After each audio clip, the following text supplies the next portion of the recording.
Good morning, কি খবৰ? আশা সকলোৱে ভাল। আৰু চাওঁতে চাওঁতে আমাৰ বহাগ বিহু আমাৰ মানে সকলোৰে মৰমৰ ৰঙালী বিহু পালেহি আৰু সকলোৱে চাগে বিহুৰ আয়োজন কৰিছেই। মোৰ বাৰু একোৱেই আয়োজন হোৱা নাই।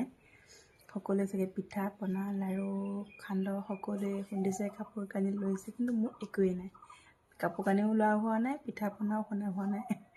মানে কি ডিউটিৰ পৰা ছুটিয়ে পোৱা নাই। সদায় মৰ্ণিং ডিউটি, আকৌ আহোঁ আবেলি, আকৌ ৰাতিপুৱা যাওঁ, আকৌ আহোঁ আবেলি, মানে একোৱেই কৰিব পৰা নাই। ত' আপোনালোকৰ ফালে জনাব বিহুৰ আয়োজন কেনেকৈ চলিছে। মোৰ বাৰু হোৱা নাই, হ'ব লাহে লাহে আৰু।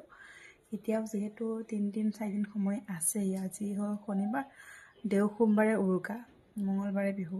তেতিয়ালৈকে বাৰু হ'ব বুলি ভাবিছোঁ আৰু সকলোকে বিহুৰ শুভেচ্ছা জনালোঁ।